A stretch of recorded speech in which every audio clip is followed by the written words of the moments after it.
அமைப்பில் உள்ள வாதானூர் கிராமத்தில் அமைப்பெற்ற அன்னை சாரதா தேவி அரசு உயர்நிலைப் பள்ளியில் குழந்தைகள் தினத்தை முன்னிட்டு நடைபெறும் குழந்தைகள் சிறப்பு பட்டிமன்றத்தை காண வந்திருக்கும் அனைவருக்கும் வணக்கம். மேலும் இப்பட்டிமன்றத்தில் மாண்புற பேச வந்திருக்கும் அறிஞர் பெருமக்களையும் வணக்கம் கூறி வருக வருக என வரவேற்கிறேன். இன்று விவாதிக்க வழங்கப்பட்டுள்ள தலைப்பு தற்போதைய கல்வி சூழலில் தொழில்நுட்ப வளர்ச்சி என்பது பேருதவியா பேராபத்தா? கல்வியில் தொழில்நுட்பம் என்பது ஒரு இன்ஸ்டன்ட் நாலேஜ் கிவர் போல. என்னையா instant coffee, instant noodles, instant energy கேள்விப்பட்டோம். அது என்ன இன்ஸ்டன்ட் நாலேஜ் கிவர்? எதையும் சொன்னவுடன் top to bottom, four to grow என அனைத்தையும் டெலிவரி செய்து இந்த வளர்ச்சி கல்விக்கு தேவையே என்று ஒரு அணியும் இல்லை. அதனால் ஏற்படும் சைடு எஃபெக்ட்ஸ் பெரும் டெஃபெக்ட்ஸ், அதாவது பாதிப்புகளை ஏற்படுத்துகிறது. என்னதான் டெக்னாலஜி அதிக சாதனைகள் செய்திருந்தாலும் ஒரு சில பின்னடைவுகள் இருக்கத்தான் செய்கிறது என்று ஒரு அணியும் இனி இரு அணியினரும் தங்கள் கருத்துக்களை வழங்க இருக்கிறார்கள். முதலாவதாக பேருதவியே என்ற அணியில் இருந்து டெக்னாலஜி என்றால் என்ன, கல்வி அதன் சிறப்பு பங்கு என்ன என்று கூற வருகிறார் சொல்லழகி புவனேஷா. அனைவருக்கும் வணக்கம். கல் தோன்றி மண் தோன்றா காலத்தில் முன்னே தோன்றி என் தாய்மொழி தமிழுக்கு வணக்கம். மேலும் அவையில் கூடி உள்ள அனைத்து பெரியோருக்கும் வணக்கம். நடுவரே, இன்று எங்களுக்கு கொடுக்கப்பட்ட தலைப்பு என்ன?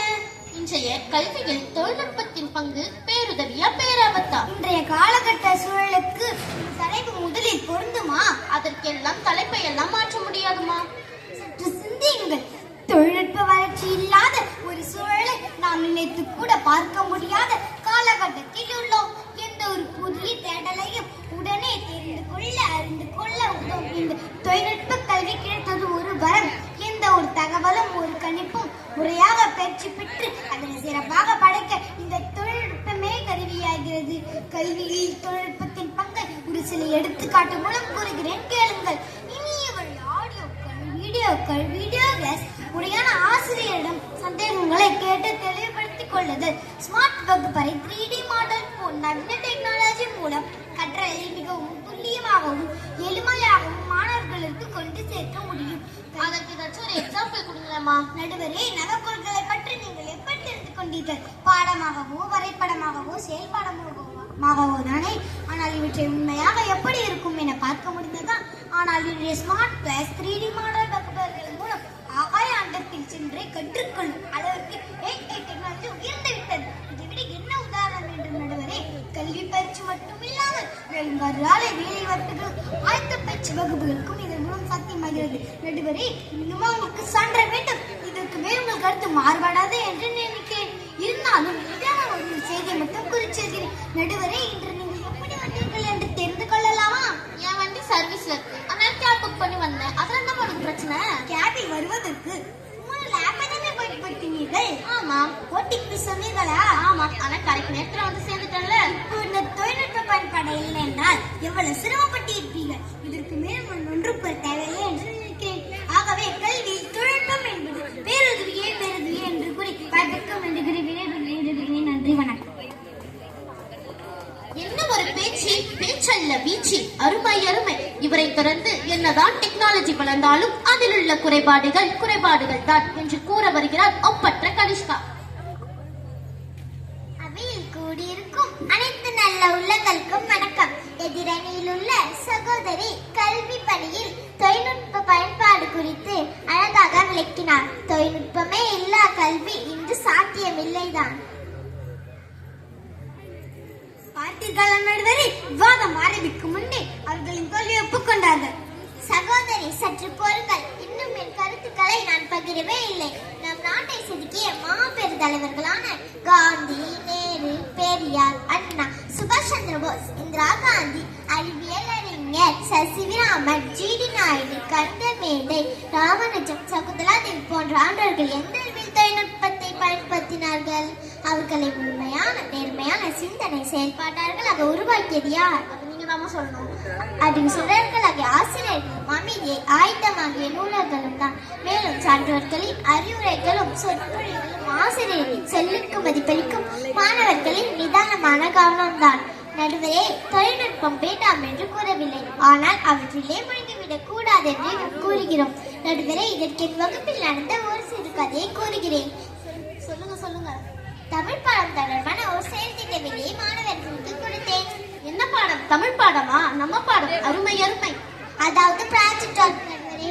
எனக்கு தமிழ்ல சொன்னாலே புரியும். மாணவர்கள் செய்து வந்தார்களா? செஞ்சாங்க நல்லா செஞ்சாங்க. என்னை வச்சு செஞ்சுட்டாங்க நடுவரே. என்னம்மா சொல்றீங்க? என்ன ஆச்சு?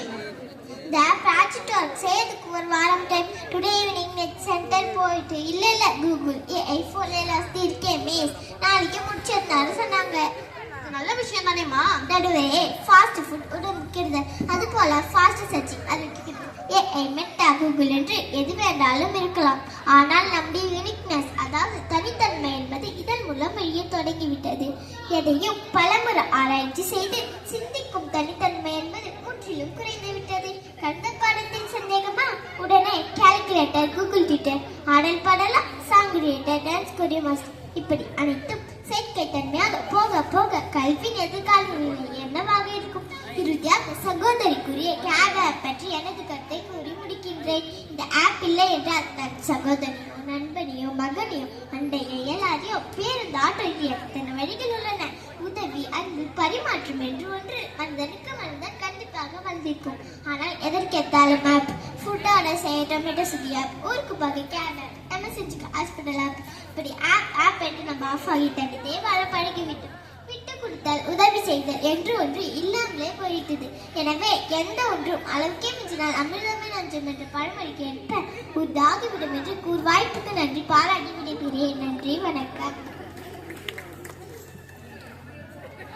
ஒரு நிலத்தில் பயிர் மட்டும் விளைவதில்லை, கலைகளும் விளைகின்றன. அதுபோல இந்த டெக்னாலஜி உள்ள இடர்பாடுகளை அழகாக நேர்த்தியாக கூறி சென்றார் நமது சகோதரி.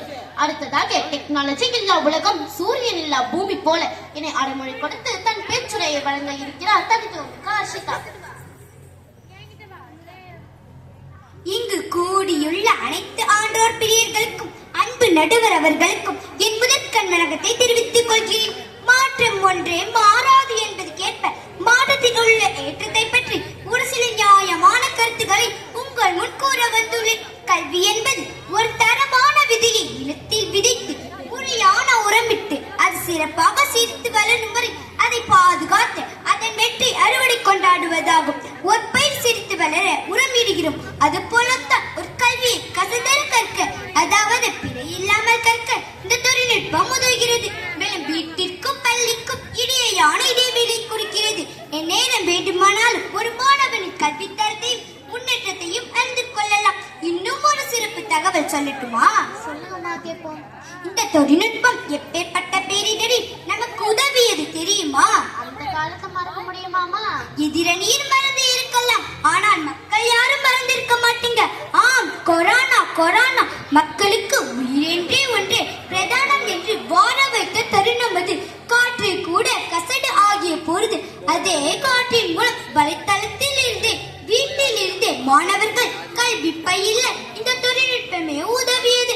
ஆன்லைன் கற்றல் தொழில்நுட்பங்கள் மாணவர்களுக்கு அவர்களின் கல்வியின் மீது அதிக கட்டுப்பாட்டை அளித்துள்ள நிலையில் பயிற்றுனர்களுக்கும் தகவல்களை வழங்குவதில் அதிக சுதந்திரத்தையும் வழங்கியுள்ளன. நேரடி ஆன்லைன் வகுப்புகள், விவாதங்கள் மற்றும் அதாவது இன்ட்ரோடியூஸ் என்று சொல்லக்கூடிய உடாடும் அமர்வுகளில் பங்கேற்பது மாணவர்களுக்கு ஒரு சிறப்பு நிகழ்வானது. கல்வியில் அப்டேட்களை மட்டும் சாதிக்க ஒரு தனித்திறமை வேண்டும். கல்வியில் அப்டேட்களை மட்டும் சாதிக்க ஒரு தனித்திறமை வேண்டும். அது இந்த தொழில்நுட்பத்தால் மட்டும் தான் முடியும்.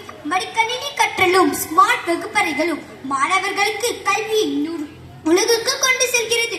புத்தகம் இல்லா கல்வி கூட இருக்கிறது, ஆனால் ஸ்மார்ட் டிவி இல்லா வகுப்பறை இருக்கிறதா? புத்தகம் இல்லா கல்வி கூட இருக்கிறது, ஆனால் ஸ்மார்ட் டிவி இல்லா வகுப்பறை இருக்கிறதா? ஏன் நம் பள்ளியிலே 8 வகுப்பறையில் ஸ்மார்ட் கிளாஸ் ரூம் இருக்கிறதே. எத்தனை புது தகவல்கள் நாம் அறிந்து தெரிந்து கொண்டோம்.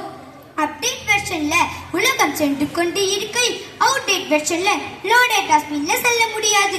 அப்டேட் வெர்ஷன்ல உலகம் சென்று கொண்டு இருக்கையில் அவுடேட் வெர்ஷன்ல லோ டேட்டா ஸ்பீட்ல செல்ல முடியாது. இறுதியாக ஒரே ஒரு செய்தியை மட்டும் பதிவு செய்கிறேன். போன்ல மட்டும் 3G, 4G, 5G internet speed இருப்பது போல் கல்வியிலும் அவுட்ஸ்டாண்டிங் பெர்ஃபார்மன்ஸ் கொடுக்க அல்டிமேட் எஜுகேஷனை வேண்டும். கல்வியை தொழில்நுட்பம் என்றும் பேருதவியை என்று தீர்ப்பிட வேண்டும் என வாய்ப்புக்கு நன்றி கூறி விடைபெறுகிறேன். என்ன ஒரு அருமை அருமையான யதார்த்தமான பேச்சு. வாழ்த்துக்கள் அர்ஷிதா. இறுதியாக என்னையா டெக்னாலஜி டெக்னாலஜி இந்த பயன்பாட்டு வந்ததுல இருந்து இந்த உலகம் படுற பாடு என்ன தெரியுமா என்று ஆதங்கப்பட வருகிறார் அருமையான ஜெசிகா. வயதில் மூத்தோர்க்கும் அன்பில் பெரியோருக்கும் கபடமில்லா மாணவ மாணவியருக்கும் நேர்மையே என் உயிர் மூச்சு என கொண்ட நடுவர் அவர்களுக்கும் என் முதற்கண் வணக்கம். தீர்ப்ப மாத்தி சொல்லிட்டா மூச்சு பேச்சு இல்லாம போயிடுமோ? அது நீங்கள் சொல்லும் தீர்ப்பில் தான் இருக்கிறது. நடுவரே, எங்கள் அணியினர் கூறிய கூற்றுகளில் ஏதேனும் மாற்று கருத்துள்ளதா? இருந்தாலும் என் சார்பில் கூற வேண்டிய சில தகவல்களை கூறுகிறேன். முதலாவதாக, நீண்ட நேரம் இந்த கணினி திரையை பயன்படுத்துவதால் குழந்தைகள் கண்கள் சோர்வடைந்து பார்வை குறைபாடு ஏற்படுகிறது. அதிகப்படியான கணினி பயன்பாட்டு காரணமாக 12 வயதிற்கு மேற்பட்ட குழந்தைகளுக்கு சுமார் 60% பேருக்கு ஆரம்ப கால கிட்ட பார்வை வரக்கூடும் என மருத்துவ ஆய்வுகள் கூறுகின்றன. குழந்தைகள் அடிக்கடி தொழில்நுட்பத்தை அதிகமாக பயன்படுத்துவதால் கற்றலில் இருந்து வீடியோ கேம்ஸ் போன்ற விளையாட்டுகள் அவர்களின் கவனம் ஈர்க்கப்படுகிறது. இந்த செயல்பாட்டால் குழந்தைகளின் ஐக்கியூ லெவல் பெரிதும் பாதிக்கப்படுகிறது. இரண்டாவதாக, அதிகப்படியான சார்பு நிலை குழந்தைகளின் சிந்திக்கும் திறனையும் ப்ராப்ளம் சால்விங் ஸ்கில் என்று சொல்லக்கூடிய இடர்பாடுகளை களையும் திறனை முற்றிலுமாக அழிக்கிறது. மூன்றாவதாக, மாணவர்களின் கவன சிதறல் அதிகம் ஏற்படுகிறது. எதையும் ஒருமுகமாக வைத்து கற்கும் திறன் குறைகிறது. நான்காவதாக, சோசியல் டிஸ்டன்ஸ், அதாவது சமூக உடல்களிலிருந்து தன்னைத்தானே தனிமைப்படுத்திக் கொள்ளும் பழக்கம் வந்துவிட்டது. இறுதியாக, எமோஷனல் டிஸ்டன்ஸ், அதாவது கருணை உதவி என்ற அடிப்படை பண்பில்லா ஒரு சமுதாய சீர்கேடு வளர்கிறது. என்னமா சொல்றீங்க? சோஷியல் டிஸ்டன்ஸ்ன்றீங்க, எமோஷனல் டிஸ்டன்ஸ்ன்றீங்க, ஒண்ணுமே புரியலையே. நடுவரே, அதற்கு சின்ன விளக்கம் தரேன், கேளுங்கள். நானும் என் தம்பியும் ஒரு நாள் செய்தி தொலைக்காட்சி பார்த்து கொண்டிருந்தோம். அப்போது ஒரு யானை தன் மகனை விரட்டி ஓடி அடிப்பதை ஒளிபரப்பினார்கள். என் மனதில் யாராவது அவரை காப்பாற்ற மாட்டானோ என்று தவிக்கிறேன். ஆனால் என் தம்பியோ, அக்கா யானை ஒரே சிக்ஸில் அடித்து தூக்கிவிட்டது என்றான். நெஞ்சம் பதைப்பதைத்தது.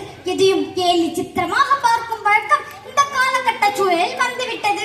உங்க தம்பி மட்டும் அப்படி இல்ல, என் தம்பியும் அப்படிதான். ஒரு உயிர் ஆபத்தில் இருந்தால் ஓடி உதவுவதல்லவா மனிதாபிமானம். இன்றைய வளரும் மாணவர் சமுதாயத்தை கலைகளாய் தோன்றிய மொபைல்ஸ், கேம், கார்ட்டூன் சேனல்களும் யூடியூப், இன்ஸ்டாலில் ஆதிக்கமும் மாணவர்களின் உடல் உழைப்பையும் மன அழுத்தத்தையும் தூக்கமின்மையும் கிட்டத்தட்ட 40% வரை குறைந்துள்ளது என விஞ்ஞான ஆய்வுகள் கண்டுபிடித்துள்ளார்கள்.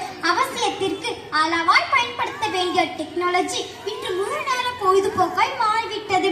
ஸ்மார்ட் போனும் இன்னும் எத்தனை வழி ஊடகங்கள் வந்தாலும் வளர்ச்சி ஒரு பக்கம் இருந்தாலும் வீழ்ச்சி மறைமுகமாக நடந்து கொண்டுதான் இருக்கும். ஆகவே கல்வியில் தொழில்நுட்ப வளர்ச்சி என்றும் பேராபத்தே பேராபத்தே என்று கூறி விடைபெறுகிறேன். நன்றி, நன்றி, வணக்கம். தன் பக்க நியாய தகவலை அழகாக கோர்த்து சிறப்பான கல்வெட்டுகளாக இருக்கும் செய்திகளை கூறி சென்றார் ஜெசிகா. எத்தனை புதிய சிந்தனைகள், ஆய்வு தகவல்கள், அழகான ஆழமான கருத்துகள். பட்டிமன்றமா வழக்கு மன்றமா என மெய் சிலித்தது. அடுத்ததாக தீர்ப்பின் நேரம் வந்துவிட்டது. இரு அணியின் விவாதங்களை பார்க்கையில் ஒன்றுக்கு ஒன்று நாங்கள் சலித்தவர்கள் அல்ல என்று நிரூபித்து விட்டார்கள். முதலில் தொழில்நுட்பம் கல்வி எவ்வகையில் இன்று முக்கியத்துவமாக கருதப்படுகிறது? குருவை தேடி சென்ற மாணவர் பயின்ற காலம் வளர்ந்து பள்ளிகள் தொடர்ந்து தொலைத்தொடர்பு கல்வி விரிந்து இன்று அப்டேட் செய்யப்பட்டு வருகின்றன. இந்த மாற்றம் தேவையா? நிச்சயம் தேவைதான். உலக நாடுகள் வளர்ச்சி அடையும் சூழலில் நம் நாடும் அப்கிரேட் ஆக வேண்டும் அல்லவா? UPSC, அதாவது civil service, JEE, NEET, CAT என அனைத்து நுழைவுத் தேர்வுகளிலும் அதிக கண்டிப்பாக இந்த டெக்னாலஜி அவசியம்தான். ஆனாலும் கற்கண்டு என்பதற்காக அதுவே உணவாகிடக் கூடாது. இன்று மக்கள் அவசியம் மறந்து அதுவே உலகம் என வாழத் தொடங்கினார்கள். கரிகாலன் கட்டிய கல்லணை, சோழ மன்னரின் தஞ்சை கோவில், மதுரை மீனாட்சி அம்மன் கோவில், செஞ்சிக்கோட்டை, தாஜ்மஹால் போன்ற எத்தனை தமிழரின் கட்டிட தொழில்நுட்பத்திற்கு எடுத்துக்காட்டுகள். இவர்கள் எல்லாம் இந்த டெக்னாலஜி கொண்டு இவற்றை படிக்கவில்லை. வேலியாக வந்த தொழில்நுட்பமே பயிரை அழைத்து தள்ளிவிடும் சூழலை கொண்டுவிடக் கூடாது. எனவே கல்வி மிகவும் அவசியம்தான். ஆனால் கல்வி தொழில்நுட்பம் மிகவும் அவசியம்தான். ஆனாலும் அதற்கு எல்லையுண்டு என்று கூறி கல்வியில் தொழில்நுட்பத்தை பேருதவியாக மட்டுமே பயன்படுத்த வேண்டும் என்று வாய்ப்பளித்த அனைத்து நல்ல உள்ளங்களுக்கும் நன்றி கூறி விடைபெறுகிறேன். நன்றி, வணக்கம்.